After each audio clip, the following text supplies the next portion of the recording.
సహకరించాల్సిన మీరు ఈ రకమైన వితండవాదంతో బంద్ పెడితే ఇప్పుడు ఫీజులు అడగరా? ఇప్పుడు బంద్ పెడితే పిల్లలకు విద్య దూరం అవుతుంది.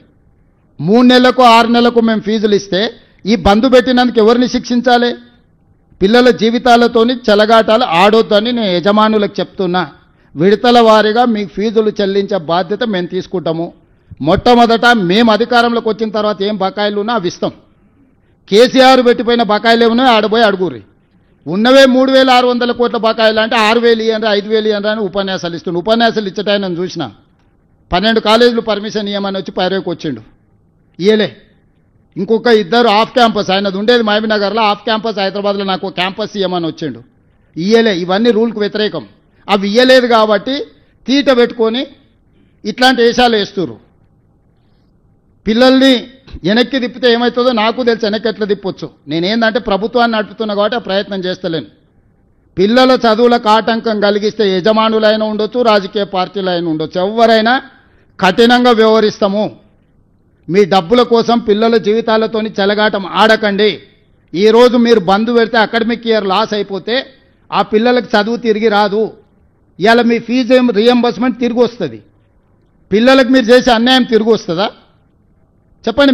మీరు కూడా మీ పిల్లలు పోతున్నారు, మా పిల్లలు మీ పిల్లలు అందరూ చదువుకుంటారు. ఇవాళ పిల్లలకు చదువు చెప్పకుండా కళాశాలలు బంద్ పెడితే 3 నెలల తర్వాత ప్రభుత్వం నిధులు ఇచ్చింది అనుకో. ఇప్పుడు ఈ విద్య దూరమైన పిల్లలు ఏం కావాలి చెప్పండి. ఈరోజు నాణ్యమైన విద్య అందించడానికి ఫీజు రియంబర్స్మెంట్ ఇస్తున్నాం. మీరు విద్యనే అందించం బంద్ పెడతామని అంటే ఇంకా మీతో చర్చించడానికి ఏముంది? విడతల వారీగా నిధులు విడుదల చేస్తాం. నిధులకి ఇబ్బంది లేదు. ఉన్న పరిస్థితుల్లో అన్నిటినీ సమన్వయం చేసుకుంటాం. వెల్ఫేర్ హాస్టల్స్ ఉన్నాయి, ఎడ్యుకేషన్ ఇన్స్టిట్యూట్స్ ఉన్నాయి. ఈరోజు అందరినీ సమన్వయం చేసుకోవాలి.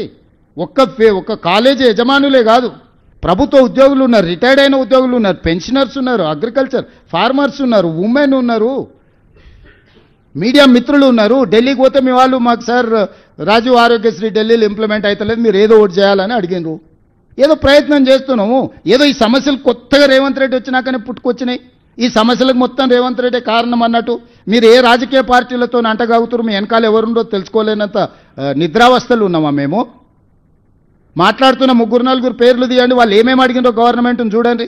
అవి ఇయ్యనందుకే కదా మీరు ఇవన్నీ చేస్తున్నది. బ్లాక్మెయిల్ చేస్తుర్రా గవర్నమెంట్ను?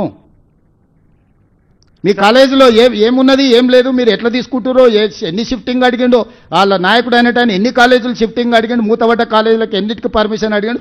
ఇవ్వకపోతే ఈరోజు దాన్ని అడ్డం పెట్టుకొని ఎవరెవరు ఆఫ్ క్యాంపస్లో అడిగినారు, ఎవరెవరు కొత్త కాలేజీలు అడిగారు, ఎవరెవరు ఏం అడిగినారో నా దగ్గర లిస్ట్ ఉంది.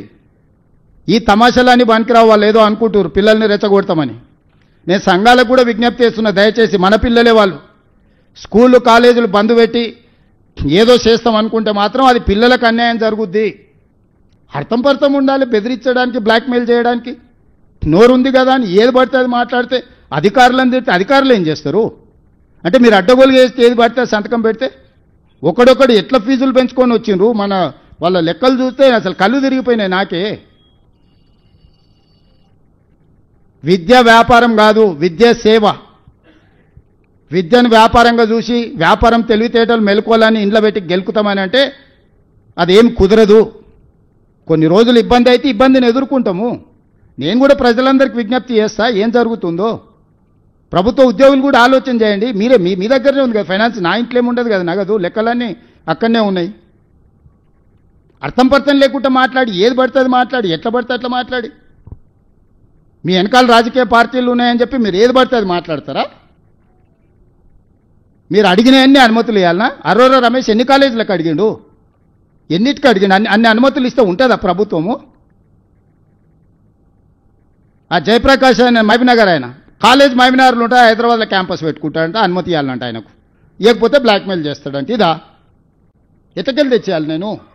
నీవు ఉన్న కాలేజేడా, నువ్వు నడుపుతున్నదేడా, నీకు ఆఫ్ క్యాంపస్ ఏడు ఇవ్వాలి?